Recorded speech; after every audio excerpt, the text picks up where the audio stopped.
Buenas tardes a todos y muchas gracias a San Rafael también. Muchas gracias. La verdad es que estoy contento de este reto que me han puesto, ¿no? De inaugurar este año pues, las 4 conferencias de la Cátedra de San Pedro de Alcántara, que ha sido, bueno, pues yo creo que un logro de este seminario, pero desde que yo estoy aquí, porque ya es la 3ª edición, ¿no? Y yo me alegro mucho. Y yo creo que ha quedado ya como establecido, como fija esta sección de San Pedro de Alcántara y los santos de su época, de su tiempo. Ya se hizo Santa Teresa, creo recordar, y ahora, no, Santa Teresa fue la anterior, y ahora San Juan de Ávila, porque conocer a un santo también es conocer su tiempo, y su tiempo también se conoce pues, por sus contemporáneos, de tal manera que yo estoy seguro que el conocimiento de San Juan de Ávila pues da luz al conocimiento de San Pedro de Alcántara, lo sitúa también en su época, en el siglo XVI. Curiosamente, buscando para preparar esta charla, pues me he encontrado con una bibliografía muy adecuada, precisamente de don José Luis Cotallo, sacerdote de nuestra diócesis y fundador o iniciador del Colegio Diocesano, que además lleva su nombre, de José Luis Cotallo. Pues me encontré con un opúsculo que estaba en nuestra biblioteca, 2 heraldos de nuestro siglo de oro espiritual, San Pedro de Alcántara y San Juan de Ávila, que fue publicado este opúsculo en el año 1970 con motivo de la canonización de San Juan de Ávila, cuando hacía 3 siglos que ya llevaba canonizado San Pedro de Alcántara. Este es un sacerdote de nuestra diócesis, pues muy inquieto, que también tiene otra publicación sobre San Juan de Ávila, otro opúsculo, una biografía que publicó en Bilbao en 1947, con motivo del nombramiento de San Juan de Ávila como patrono del clero secular español. Y él, estoy seguro que está pues, en el origen de la devoción que también en nuestra diócesis y en muchas diócesis españolas hay a la figura de San Pedro de Alcántara.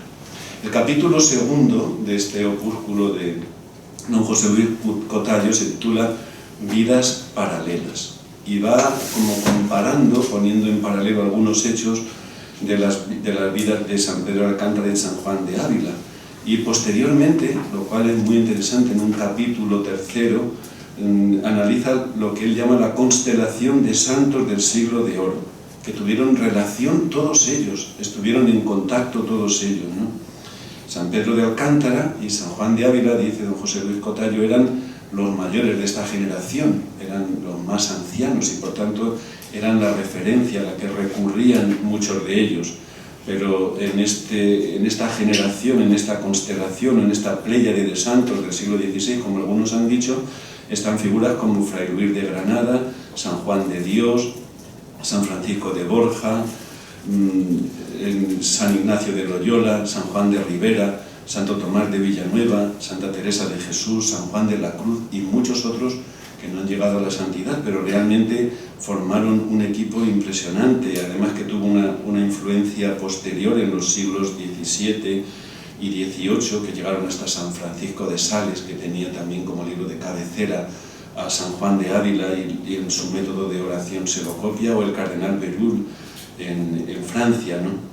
Entre ellos lo que llama la atención es que hay agustinos, dominicos, jesuitas, franciscanos, carmelitas, sacerdotes seculares, y se ve que por entonces no había tanto problema con los derechos de autor y la propiedad intelectual, porque a veces los textos de unos aparecen publicados en obras de otros. Esto le sucede a San Juan de Ávila con frecuencia, ¿no? Que en libros de Fray Luis de Granada aparece al final una obra de San Juan de Ávila, y hay veces que es difícil distinguir a quién pertenece, porque realmente todos comparten un mismo humus, una misma cultura, una misma, digamos, sentir, ¿no? O sea, todos prácticamente están en el mismo meollo, aunque pertenezcan a diferentes congregaciones y a diferentes espiritualidades. Sin embargo, ahí se produce una fuerza muy grande, como veremos, de la devoción moderna, que unifica a todas las congregaciones. Y luego estos santos,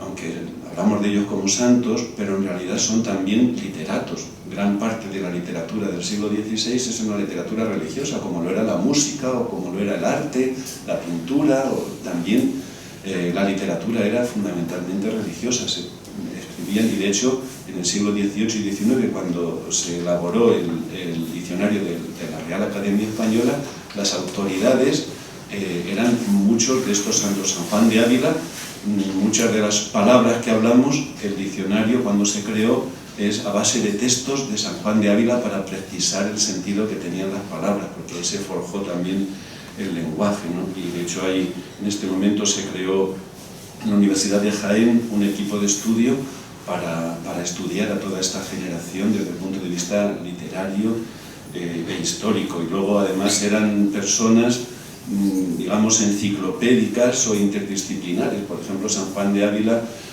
pues tuvo la patente de inventos en Tordesillas y de ingenios que él ideaba para sacar agua de los pozos o para diversas cosas. O sea que él tenía también, no solamente era un teólogo, un sacerdote, un escritor, sino también tenía conocimientos de matemáticas y de ingeniería, ¿no? Yo voy a intentar en esta primera parte, digamos, presentar pues los paralelismos, y no solamente los paralelismos, sino los cruces que se dan entre la vida de San Pedro de Alcántara y San Juan de Ávila. Y en una segunda parte intentaré fijarme en un punto de contacto ya no histórico, sino, digamos, ideológico, de pensamiento de los dos, ¿no?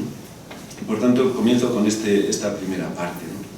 Como ya ha dicho Rafael, y aparece en la IA, pues, bueno, de San Juan de Ávila no se está seguro si nació el 1499 o el 1500, si se sabe el día, que era el 6 de enero. Pero San Pedro de Alcántara, que sí que sabemos que nació en 1499, por tanto, prácticamente eran coetáneos. San Juan de Ávila nació en Almodóvar del Campo, en Ciudad Real. Era hijo único, aunque a veces unos estudios ahora dicen si tenía una hermana que él dejó en un convento en un momento dado, pero en principio las biografías dicen que era hijo único de Alonso Ávila y Catalina Gijón, una familia cristiana de muy buena posición. Se ve que tenían unas minas de plata allí cerca del pueblo de Almodóvar del Campo, y parece que su padre era judío converso, era cristiano nuevo, ¿no? San Pedro de Alcántara, por su parte, nació en Alcántara, y también en el seno de una familia noble. No tenía minas de plata, su padre Alonso Garavito, pero era magistrado, y era una familia también bienestante, con María Sanabria. Por lo que he visto, él tuvo un hermano que murió. Él, además, otra coincidencia, el nombre de bautismo de San Pedro de Alcántara era Juan Garavito, o sea que prácticamente tenían el mismo nombre los dos.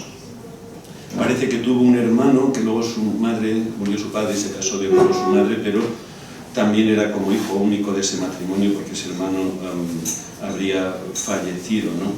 Y es curioso, llama la atención una coincidencia no solamente en el año y en el tipo de familia, sino en la religiosidad. En Almodóvar del Campo es de la zona de Calatrava, estaba bajo la influencia de la orden militar de Calatrava, y Alcántara bajo la orden militar de Alcántara. Y la devoción que había en esos pueblos, hay algunos estudios que reflejan que era una devoción muy centrada en la pasión de Cristo, que tenían reliquias, muchos de ellos de Tierra Santa, el niño en cruces y otras reliquias, y se creaban ermitas con la cruz y se ponían cruces. De hecho, San Pedro de Alcántara muchas veces la evangelización que hacía era poniendo cruces, iba poniendo cruces por todos los sitios, ¿no? Y San Juan de Ávila pues también, ¿no? Eran familias, por tanto, las dos composibles. Y curiosamente, un mayor paralelismo, San Juan de Ávila, en el 1513, apenas con 13, 14 años, sus padres lo enviaron a estudiar a Salamanca, a estudiar artes y leyes. Y allí estuvo 4 cursos, prácticamente coincidiendo con San Pedro de Alcántara, porque probablemente ya coincide en San Pedro de Alcántara también. Sus padres, que querían que estudiase Derecho, lo enviaron a Salamanca, a la Universidad de Salamanca, en 1511, 2 años antes que San Juan de Ávila. Y también estuvo ahí 4 años. Y ambos dos abandonaron los estudios. Es una cosa curiosa, porque ninguno de los dos los completaron. de San Juan de Ávila, estuvo de 1513 a 1517 y abandonó los estudios volviendo a la casa de sus padres. De ahí los biógrafos no se ponen de acuerdo. El primer biógrafo que tuvo, que fue Fray Luis de Granada, que le pidieron que escribiese después de su muerte, a los pocos años, una biografía, él dice que sintió un llamamiento muy particular y que entonces se fue a casa de sus padres y estuvo ahí también 4 años como recluido, como que les pidió a sus padres una habitación reservada donde él hizo una vida casi eremítica, ¿no? Aquí hay algunas teorías porque San Ignacio de Loyola, cuando iba a ingresar San Juan de Ávila en la compañía, puso una reserva, y es que ya había profesado, y no se sabe cuándo había profesado, entonces se piensa que puede ser que ahí él hubiera entrado en religión de alguna forma en Salamanca. El caso es que la experiencia de Salamanca para él no fue muy buena, y cuando habla en sus escritos de esos años dice que son las negras leyes, o sea, lo debió pasar un poco mal en aquellos momentos, de los 13 a los 17 años que estuvo allí. Y San Pedro de Alcántara pues fue en el 1511, estuvo hasta 1515, y ahí lo que cuenta su biografía es que abandonó los estudios y que estando de vacaciones en su pueblo, en Alcántara, pues se enroló con los franciscanos, se hizo franciscano, se fue a los Majarretes, ¿no? Al convento de San Francisco de los Majarretes, con los frailes del Santo Evangelio, y ya abandonó entonces los estudios, ¿no? San Juan de Ávila fue también algo parecido, porque estuvo allí como 4 años recluidos en su casa, dice Fray Luis de Granada, como persona tocada por Dios, o sea, debía ser por motivos religiosos, no que tuviese ningún tipo de depresión, ¿no? Sí, con un llamamiento muy particular. Y dice él que después de 4 años pasó por allí un franciscano con el que él habló y que le dijo a sus padres que lo mandasen a Alcalá, ya no Salamanca, a Alcalá, a estudiar teología, ¿no? Viendo este llamamiento y para hacerse sacerdote. Entonces San Juan de Ávila en 1520 marchó a Alcalá. Él fue a la Universidad de Alcalá, ahí estudió 2 años arte y luego estudió teología, y en el año 26 él se ordenó de sacerdote. De tal manera que este año estamos celebrando el 5º centenario de la ordenación de San Juan de Ávila. No sabemos la fecha, entonces se celebrará seguramente en torno a su fiesta, que es el 10 de enero. Ya han programado, sobre todo en Córdoba, algunos actos en Pascua y luego también en Montilla para el mes de mayo próximo, para celebrar este 5º centenario. San Juan de Ávila en Alcalá, además de estudiar teología, él estuvo en el colegio de San Ildefonso, había colegios allí en Alcalá, todavía hoy se puede visitar. Pues tuvo contacto con muchos otros personajes después importantes, además de los profesores que tuvo, Domingo de Soto y todos los profesores de Alcalá, además de los estudios que realizó, porque en Alcalá estaba implantada ya la feria, la víspera, la clase de víspera, ¿no? Por la tarde. Entonces estaban las 3 vías que llamaban, la escolástica se dividía entonces en 3 vías, y allí se explicaban las 3 vías, se enseñaban las 3 vías: la vía tomista de Santo Tomás, la vía escotista de Escoto y la vía nominalista de Ockham, que allí se explicaba el libro, el manual era Gabriel Bill, era el que se estudiaba. Pero él se encontró allí con mucha gente que después fue muy significativa en su vida, como Pedro Guerrero, que fue luego arzobispo de Granada, o Fernando Contreras. O sea, era un lugar también de encuentro y de estudio universitario de muchos personajes posteriores. De San Juan de Ávila no sabemos la fecha de su ordenación, en 1526, pero sí que sus biógrafos nos han contado cómo fue su primera misa.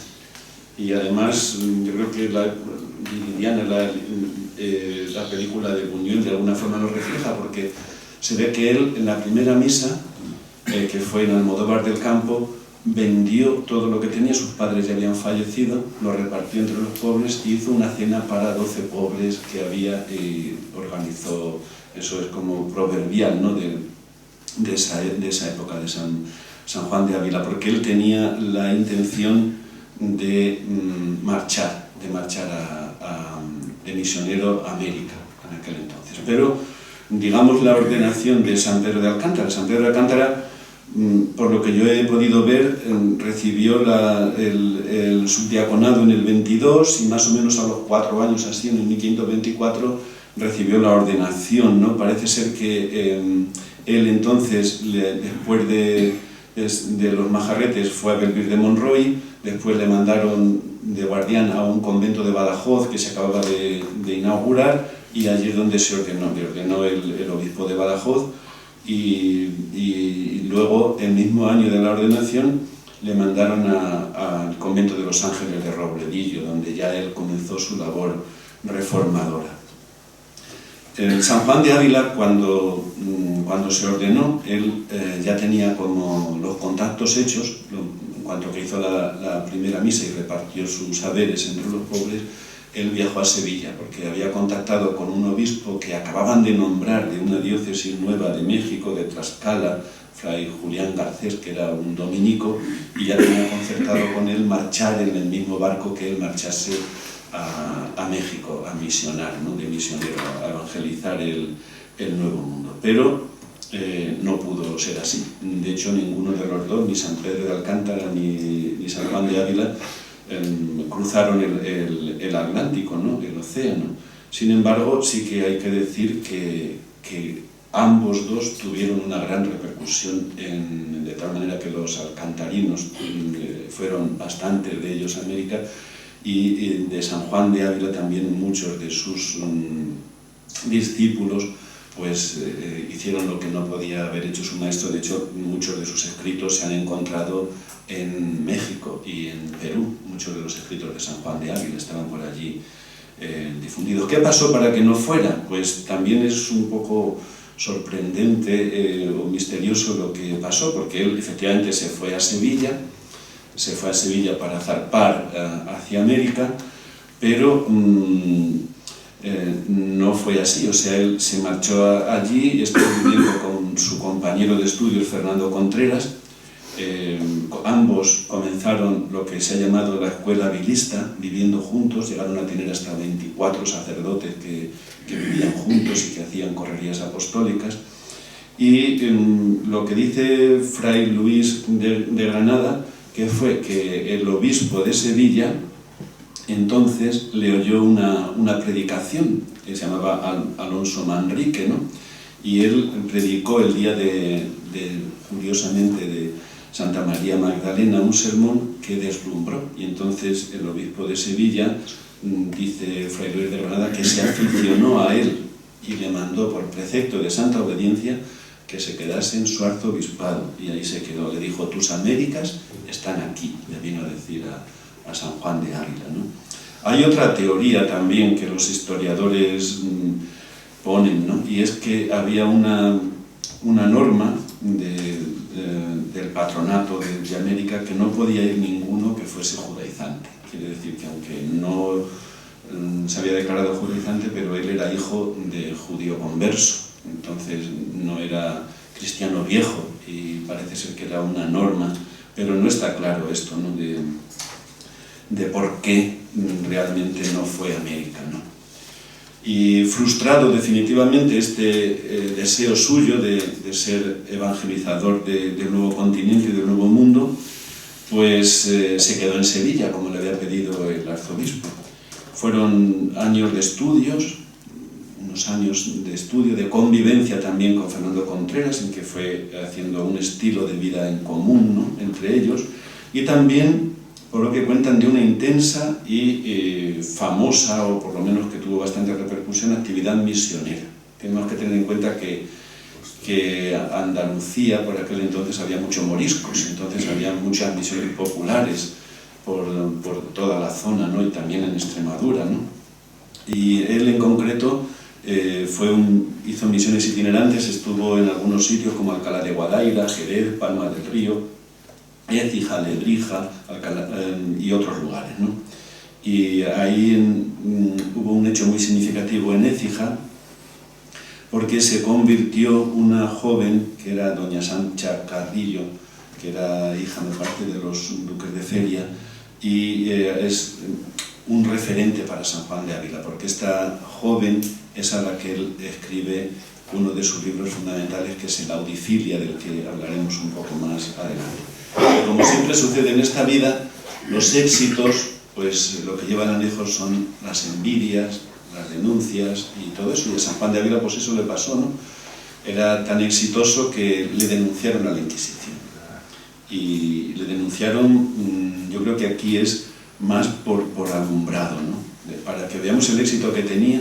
Dicen que en algunos de los pueblos, después de su predicación, pues muchas chicas, sobre todo, decidían hacerse beatas. Ahora nos suena un poco mal lo de beata, pero eran prácticamente unas personas que hacían como unos votos privados y se recluían en su casa sin salir, tenían como un oratorio también dentro de su casa y una vida ordenada. De hecho, Audifilia es un poco como la regla de San Benito para los monjes, la de San Basilio para los monjes de Oriente, pues esta era un poco como la regla para esas mujeres que se querían dedicar a Dios y les organizaba de alguna forma el día. O sea que él tenía mucho éxito, ¿no? Y le denunciaron. ¿Y en qué consistieron las denuncias que hicieron? Que tenían como sabor pues eso, a alumbrados. Ya saben que las denuncias en la Inquisición eran denuncias anónimas. Él no sabía quién le había denunciado, ¿no? Pero la Inquisición lo tomaba en serio y lo investigaba y le metía en la cárcel, como fue el caso de San Juan de Ávila. ¿Cuáles eran las denuncias? Que uno, que hacía participar en las oraciones e interpretar la Biblia a mujeres. Ya saben que la Biblia, pues incluso en Trento, tenía que estar en latín, no era accesible a las mujeres, se podía malinterpretar. En Trento se dijo que no se hiciese ninguna publicación en castellano, o sea que no estaba accesible. San Juan de Ávila leía textos de la Biblia y las interpretaban y las compartían con las mujeres. Otra, el espacio que creaba. Parece ser que él, en esos grupos de oración, pues cerraba las ventanas, encendía una vela, hacía un poco de oscuridad, creaba como un ambiente de intimidad también para la oración, ¿no? Y otra, que él dice que tenía como expresiones muy atrevidas, porque parece que decía: yo interpreto la Biblia mejor que San Agustín, ¿no? Entonces como que decían, bueno, como que se daba como mucha autoridad en la interpretación de la Biblia, ¿no? Como resultado de estas denuncias, pues San Juan de Ávila fue llevado a la prisión de la Inquisición. Estuvo encarcelado en el castillo de Triana, a orillas del Guadalquivir, en Sevilla, en otoño de 1532, y estuvo ahí hasta el verano de 1533. O sea, prácticamente 9 meses estuvo en la prisión, en la que dice que se dedicaba a orar, pero también aquí parece ser, igual que San Juan de la Cruz cuando estuvo en la prisión de Toledo, parece que escribió ya el boceto del Cántico Espiritual, pues él aquí gestó también su obra, el Audifilia. Parece que fue el tiempo que él dedicó a escribir esta obra tan importante, ¿no? Cuando se hizo luego el juicio, al final, pues los jueces rechazaron la acusación que se atribuía de la interpretación personal de la Escritura. San Juan de Ávila defendió ante el tribunal que la oración más propia era la oración mental, pero que él no había hablado nunca mal contra la oración vocal. Y en cuanto a la sospecha de su forma de meditar, pues San Juan de Ávila dice que él enseñaba a los padres de los niños que iban a la catequesis a meditar a partir de la lectura de un pasaje de la Pasión, y que luego atenuaba la lámpara, dice él, para hacer ver que no era necesaria la luz exterior para meditar interiormente, como para hacer un poco de reconcentración, ¿no? En el 16 de junio de 1533 fue absuelto, aunque le impusieron que tenía que moderarse en su forma de hablar, ¿no? Tenía que utilizar palabras bien sonantes. Entretanto, San Pedro de Alcántara, pues en estos años después de la ordenación, en 1524, pues el padre provincial le envió a predicar por la provincia de Extremadura. También San Pedro de Alcántara estaba en esta época predicando, seguramente por predicaciones populares en pueblos que todavía tenían resabio, a lo mejor morisco.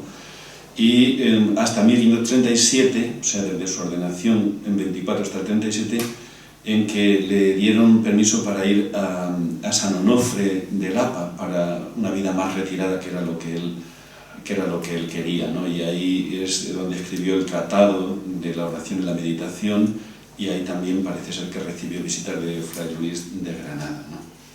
Viajó también por Plasencia, por Portugal, ya tuvo cargos, también fue nombrado procurador de la provincia franciscana de San Gabriel.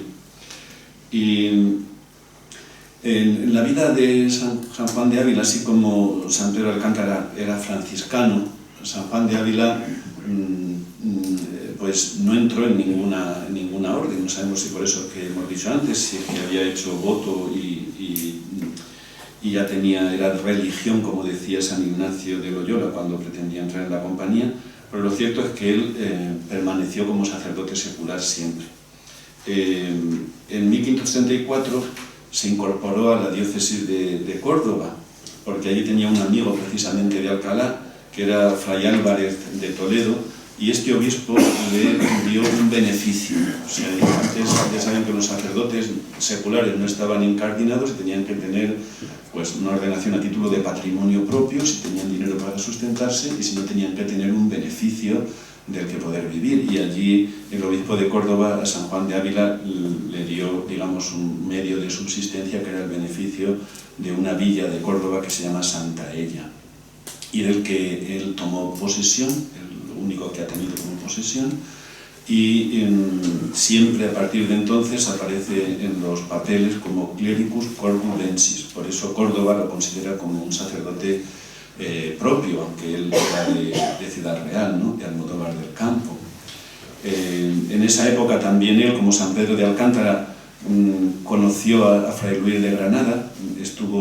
Fue una amistad común. Fray Luis de Granada era un dominico muy versado, que había estudiado y se había formado en el colegio de San Gregorio de Valladolid, y que fue enviado después a Andalucía, ¿no?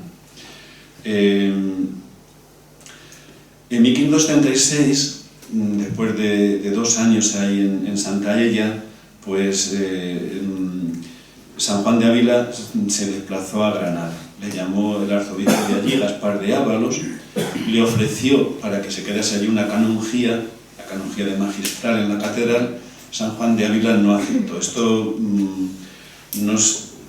no se sabe muy bien, pero por lo menos en torno a su figura parece que le ofrecieron también cargos eclesiásticos importantes que él rechazó. Solamente Santa Ella lo aceptó. Aquí sí se sabe, la canonjía de Granada, pero también dicen que le ofrecieron también el obispado de Segovia, el arzobispado de Granada, e incluso al final de su vida, por su amigo Pedro Guerrero y su influencia en el Concilio de Trento, de la que luego hablaremos, pues también le propusieron también ser cardenal, pero él en ningún momento aceptó ninguno de estos cargos, ¿no? Una fecha también importante, por la conexión con los personajes de su época, es el 20 de enero de 1537.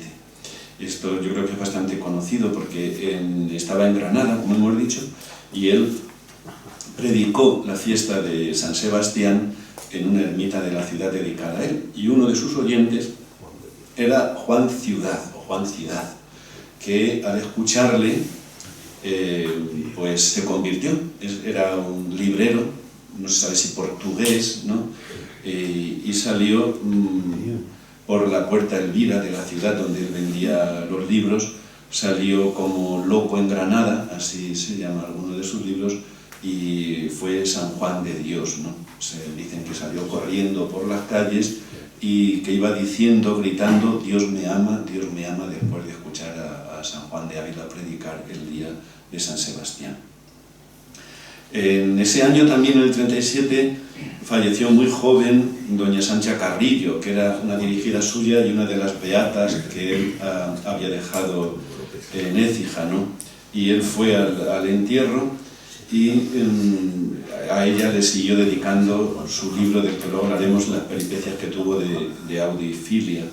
San Pedro de Alcántara, en aquel entonces, en el año 38, fue elegido provincial de la provincia de San Gabriel, y del capítulo de los observantes descalzos de Albuquerque fue elegido provincial, ¿no? Él iba también ascendiendo, digamos, en la dirección de la orden de los observantes descalzos de los franciscanos, y iba comenzando ya cada vez más su reforma. San Juan de Ávila, entre tanto, pues le encargaron predicar la bula de la cruzada en 1538, y esto es importante porque es la primera vez que San Juan de Ávila aparece con el título de maestro. Ya saben que San Juan de Ávila es conocido popularmente como el Maestro Ávila.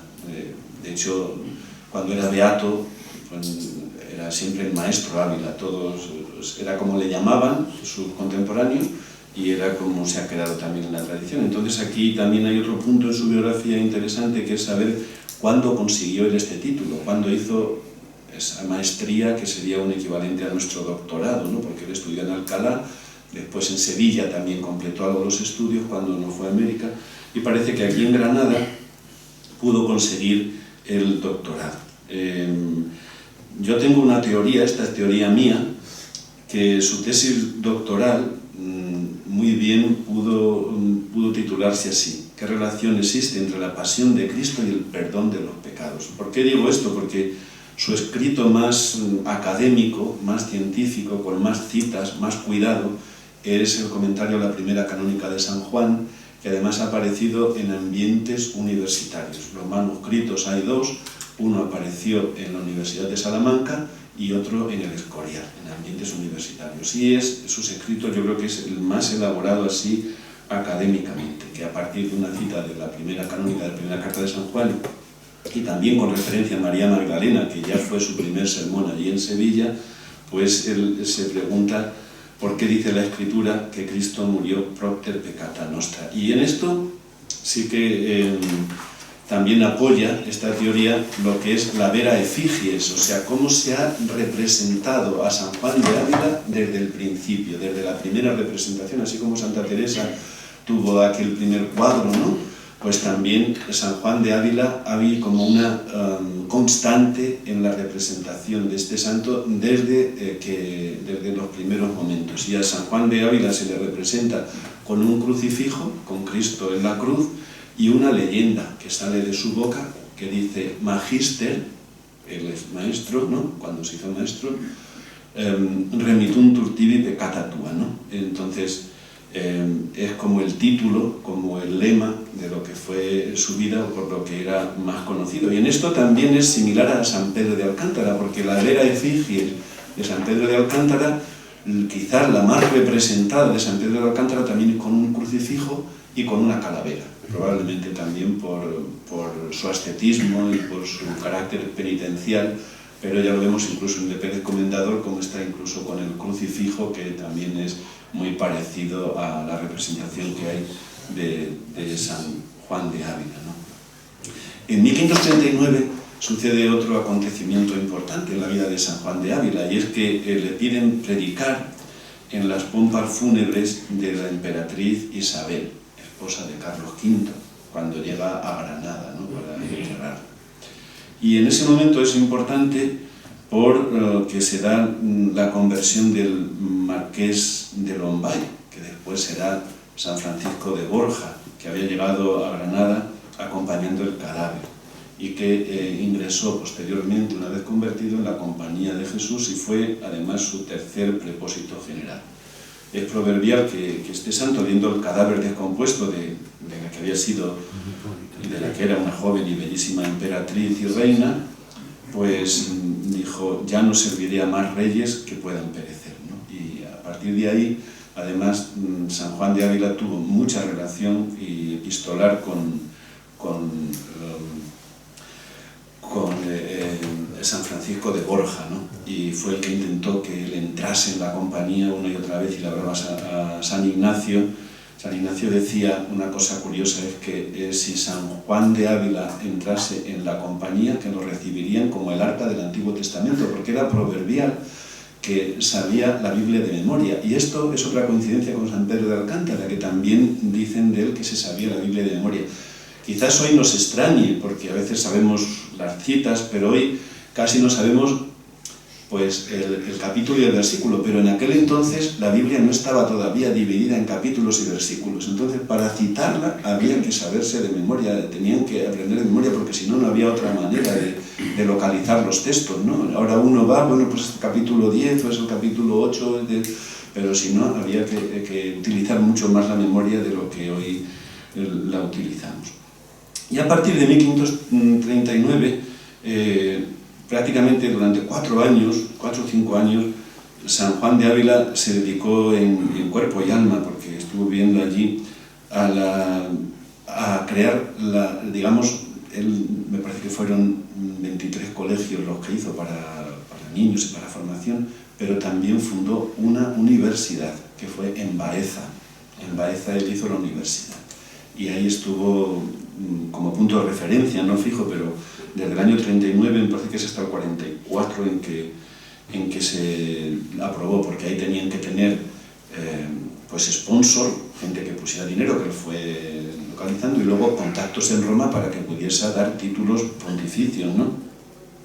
Y ahí en Baeza tuvo un encuentro pues muy importante también con San Pedro de Alcántara. San Pedro de Alcántara, por aquel entonces, le sitúan en su biografía el año 41-42, que viaja a Portugal y ahí inicia también la reforma en la provincia franciscana de la Rábida, pero viaja también por zonas de Andalucía, y ahí probablemente, porque no hay datos científicos, pero muy probablemente el primer encuentro personal, como ha dicho Rafael antes, entre San Pedro de Alcántara y San Juan de Ávila, se produce en Baeza. Ahí por lo menos es proverbial, en el mismo Baeza, que entre los dos consiguieron apaciguar 2 familias enfrentadas. Un poco como en Salamanca los bandos y eso, pues aquí también en Baeza había 2 familias, eran los Carvajales y los Benavides, que era proverbial que estaban enfrentados desde hacía tiempo. Parece ser que el enfrentamiento se remontaba a la época de los Reyes Católicos y que incluso la reina Isabel había intentado poner paz sin éxito entre las 2 familias nobiliarias más importantes. Era una rivalidad más grande, o tan grande, que había conflictos de sangre, también de asesinatos, y que Baeza estaba dividida, o con unos o con otros, pero no había punto medio, ¿no? O sea, y parece ser que eso había hecho que Baeza hubiese decaído mucho, ¿no? Que no hubiera prosperado.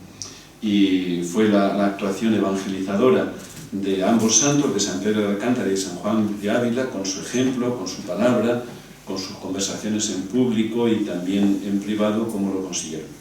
Fray Luis de Granada, en su primera biografía, dice: viendo que en la ciudad había bandos antiguos y muy sangrientos entre Benavides y Carvajales, por haber intervenido muerte y sangre entre ellos, tal gracia y fuerza dio nuestro Señor en la palabra de su siervo, que tan agriamente se dolía del perdimiento de las ánimas, que allanó mucha parte de estos bandos, y lo que no había podido hasta entonces el brazo del rey, pudo el de este pobre clérigo al lado de Dios. No habla aquí de San Pedro de Alcántara, pero la tradición lo sitúa aquí en conjunto e influyendo, ¿no? En el año 44, como he dicho antes, ya ve coronada su obra mayor, ¿no? De estudios mayores, la Universidad de Baeza, con la aprobación de la Santa Sede, y que tuvo un gran auge académico, de tal manera que incluso San Juan de la Cruz, cuando estuvo en Úbeda, él estudió en esta universidad. San Juan de la Cruz también tenía, como él había estudiado en Alcalá, las 3 vías,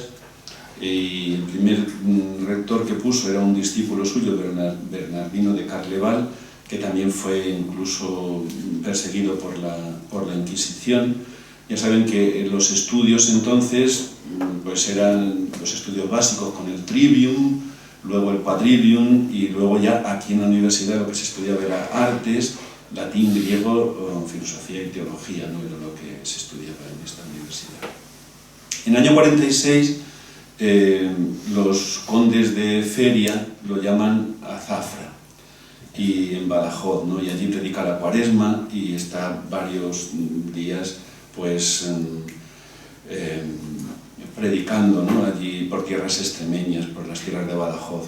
Él siempre iba acompañado, cuando tenía la escuela vilista, tenía sacerdotes y como que le llamaban los obispos o los nobles, iban y hacían como las misiones populares, ¿no?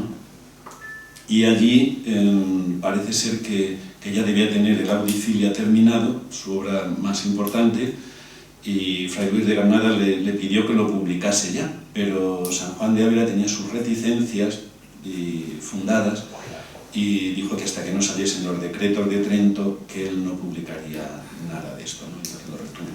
Estuvo también en Fregenal de la Sierra y hizo también en el año 53, pues no solamente en Andalucía, sino en Castilla-La Mancha también. Aquí, en estos años, en el año 53, y con estas correrías evangelizadoras por tierras de Extremadura, José Luis Cotallo sitúa también otro encuentro de San Pedro de Alcántara con San Juan de Ávila. Él dice que se debieron encontrar en Fregenal y en Zafra, y que ahí San Juan de Ávila tuvo bastantes discípulos de Zafra, ¿no? Y de esta época dice él que tuvieron relación intensa y que conocieron personas en común, ¿no? Que ahí cuando él estaba, se ve que en San Onofre de la Lapa, que debe estar cerca de Zafra, pues ahí debieron coincidir, ¿no? Y por eso, por esta amistad, Castán Lacoma, que es otro biógrafo, dice que debido a esta amistad de San Pedro de Alcántara y San Juan de Ávila, fue por lo que San Pedro de Alcántara, cuando ya falleció, le pasó a San Juan de Ávila la dirección, le dijo a Santa Teresa que se dirigiese a San Juan de Ávila, porque ya saben que Santa Teresa tenía como punto de referencia, la conoció en 1560 en Ávila, a San Pedro de Alcántara. Pues San Pedro de Alcántara, al fallecer en el 62, pues se ve que por esta relación que tenía con San Juan de Ávila, Santa Teresa a partir de ese momento se dirige y le envía su autobiografía a San Pedro de Alcántara. No solamente Castán Lacoma, no solamente don José Luis Cotallo, sino también Lacta Santorum dice que San Pedro de Alcántara y San Juan de Ávila coincidieron estos años en sus correrías apostólicas por Extremadura, ¿no? En 1550 pues, son unas cartas que tiene con San Francisco de Borja, a las que ya he aludido, ¿no? Para entrar en la compañía de Jesús. La verdad es que tiene algunas cartas San Juan de Ávila en las que le recriminan que está muy cerca de las nuevas órdenes, porque siempre ha sucedido eso, ¿no? Había órdenes ya como, digamos, consolidadas con el tiempo, como eran los franciscanos o los dominicos, y órdenes nuevas que habían nacido en aquel entonces, como eran los jesuitas, que eran una orden recién creada por San Ignacio de Loyola, o la reforma de los descalzos, los carmelitas descalzos.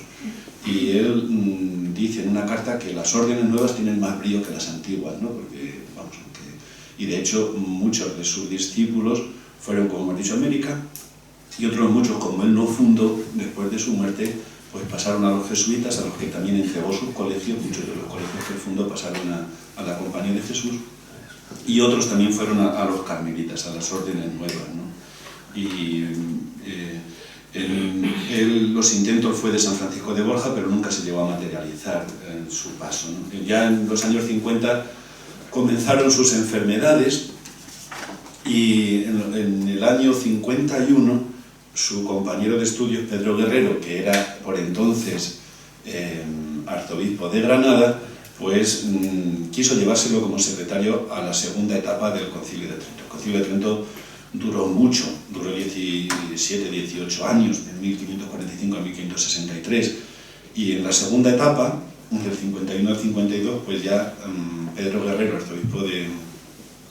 arzobispo de Granada, pues fue, y como San Juan de Ávila ya estaba algo enfermo, pues le escribió un memorial, los memoriales de Trento, ¿no? E hizo dos, uno para la segunda etapa y otro para la tercera, en la que también participó el arzobispo Pedro Guerrero en los años 60 ya al final, ¿no? Y de hecho en las actas del concilio se habla de Pedro Guerrero y sus papeles, y al hablar de sus papeles parece ser que las anotaciones que San Juan de Ávila le hizo, ¿no? Y que en estos son los escritos de reforma que se llaman, ¿no?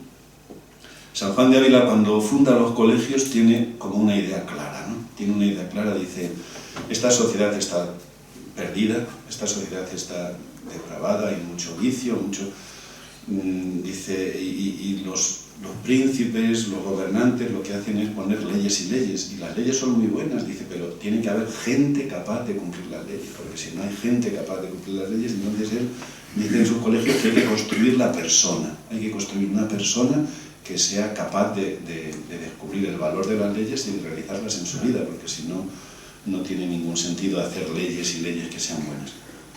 Y en los escritos de reforma de la Iglesia, pues es algo parecido. Él dice que el clero, y lo describe ahí, hay borracheras, concubinato, gente que hace su vida. Él hace una descripción del clero bastante dura, ¿no? Que seguramente refleja lo que había en su época. Entonces él dice que si la Iglesia quiere tener buenos sacerdotes, tiene que criarlos, o sea, tiene que hacerlos, entonces él funda colegios, seminarios, para que se hagan buenos sacerdotes, para que se puedan crear. Y él usa como hace una distinción, ¿no? Hay dos formas de la formación de los sacerdotes, unos que van para predicadores y otros que van para confesores, y tienen diferentes, pero siempre con una impronta pastoral y de celo y de entrega, porque él viene a decir que la causa de todas las herejías es la depravación del clero. Entonces pone todo el acento en esto, ¿no? En 1554 ya él se retira, hasta los últimos 15 años, hasta 1569 que fallece, está retirado en Montilla. Así los duques de Feria le dejan una casa, los marqueses de Priego, perdón, le dejan una casa que será como su última residencia. Esos últimos 15 años ya no sale a evangelizar como era su costumbre antes, sino que allí se dedica a la dirección espiritual, tiene muchas visitas, que le visitan, escribir cartas, tiene un volumen de epistolario impresionante. Lástima que cuando lo editaron, lo hicieron como más anónimo, quitaron los destinatarios, quitaron las fechas y ahora es difícil de reconstruir, pero son cartas largas y cartas con contenido, y se dedica también a la oración, ¿no? Y en esos años también tiene un contratiempo bastante grande, porque sin su permiso un librero de Alcalá edita su obra El Audicilia y crea revuelo. Eso fue en el año 56, tanto revuelo crea que le encargan a Melchor Cano una censura, y le saca, pues ahí ya, pues en aquella época podemos imaginar, le acusan de luterano por todas partes, o sea, como protestante. De hecho, en Andalucía había algunos focos protestantes, ¿no? Luego publican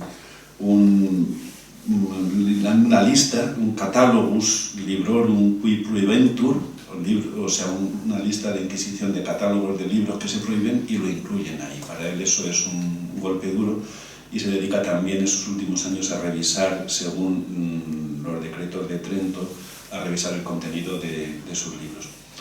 ¿Cuál era el problema? Pues el problema, lo diremos en la segunda parte, es lo mismo que le pasó a Bartolomé de Carranza. Bartolomé de Carranza también le persiguió la Inquisición en este tiempo, porque él había ido luego lo diremos, había ido a Yuste a confesar al rey, a Carlos V, que le llamaba, y bueno, pues lo que decían es que le daba la absolución sin confesarle, que le ponía, que no le quitaba miedo, que no le daba como que se iba a condenar, sino que le daba como que la salvación era gratuita o algo así. Entonces también esto le acusan un poco a San Juan de Ávila. De hecho, Tellechea, un historiador, los une en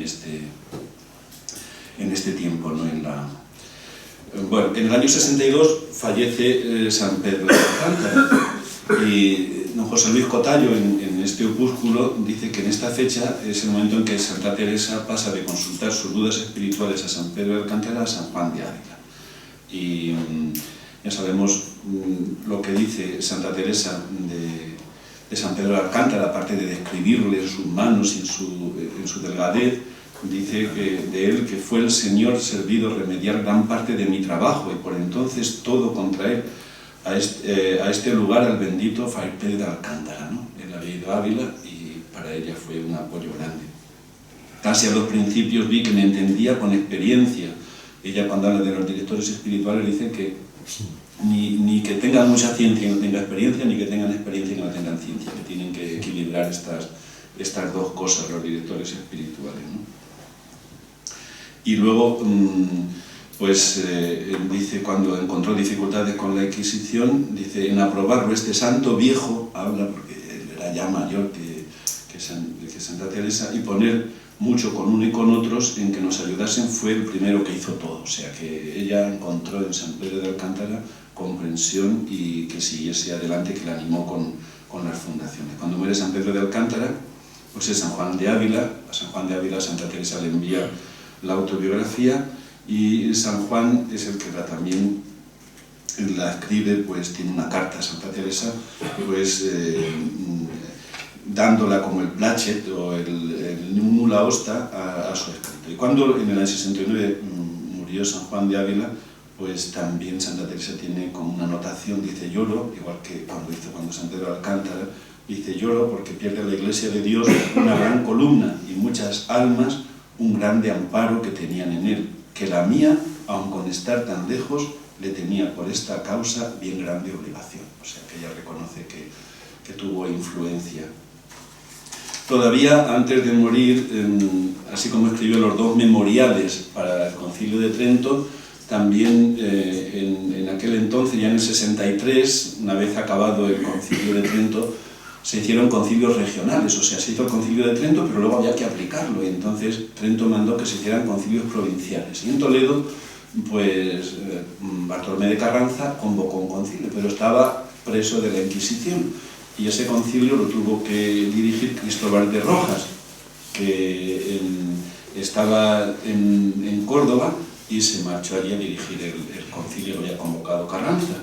Y entonces, como era compañero del maestro Ávila, pues también le pidió que acompañase este concilio provincial, y escribió las advertencias para el concilio provincial de Toledo y las anotaciones a los decretos tridentinos, que fue a instancias de él, ¿no? Con Carlos V, que ya he hablado antes de Fray Bartolomé Carranza, y esto por qué le metieron en la cárcel, ¿no? Que dicen que le dijo dice, como llegaba allí, esto es de la Inquisición, de la de posiblemente, como llegaba allí el maestro Fray Bartolomé, sin haberle oído de penitencia, cosa alguna, le absorbió diversas veces de sus pecados, y le dijo, usted tenga gran confianza, que si hay pecado y hubo pecado, solo la pasión de Cristo basta.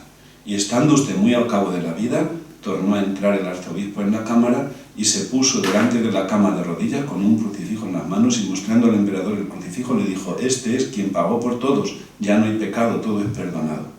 Y una de las censuras, ¿no?, de Melchor Cano San Juan de Ávila es que pone seguridad y quita miedo, ¿no? Y ya sabemos que San Pedro de Alcántara también Carlos V lo llamó, ¿no?, para que fuese su confesor, pero él se resistió y no fue, o sea que también tienen otro punto de encuentro. San Juan de Ávila pues murió el 10 de mayo de 1569 en la casa de Montilla. Tenía, por lo visto, grandes dolores y probablemente tenía cólicos. Y cuentan, bueno, pues su muerte fue mirando a un icono del ex Homo, que era muy devoto, y entonces él se murió ahí mirando. Y San Pedro de Alcántara también murió precisamente, fue el 18 de octubre de 1562, después de meditar la pasión y con los ojos en un crucifijo, también describen así. San Pedro de Alcántara fue beatificado pues en 1622, y San Juan de Ávila fue beatificado en 1893, 3 siglos posteriormente, ¿no? Esto dicen a veces, cuando hay una orden, pues lo impulsan más. San Juan de Ávila no tenía ninguna congregación, entonces ahí se hicieron cargo de la causa la Asociación de San Pedro, lo que era la Mutual del Clero en Madrid, y luego cuando el Papa Pío XII lo declaró patrono del clero secular español en el año 46, que dio origen a este libro de don José Luis Cotallo, pues se activó de nuevo la causa y hasta el año 1970, no lo canonizaron. San Pedro de Alcántara fue canonizado el 28 de abril de 1669, o sea, prácticamente 3 siglos y pico antes, ¿no? Y lo que sí que le ha adelantado San Juan de Ávila a San Pedro de Alcántara es en el doctorado, que esperamos que también un día San Pedro de Alcántara pueda ser doctor de la Iglesia, porque en el año 2012 el Papa Benedicto XVI pues, lo proclamó doctor de la Iglesia Universal por su doctrina eminente y por toda su influencia, ¿no? Y bueno, pues ya ven que son vidas bastante paralelas y que se iluminan las unas a las otras, ¿no? Y bueno, en la segunda parte, si les parece, pues ya no haremos tanto datos de la vida que se van paralelas y se entrecruzan, sino el contenido de su doctrina, sobre todo en un aspecto muy importante, el Tratado de la Oración y de la Meditación de San Pedro de Alcántara, y por otra parte la meditación de la Pasión de San Juan de Ávila. Ya veremos que ahí también tienen sus confluencias y sus influencias, incluso sus copias de uno a otro, ¿no?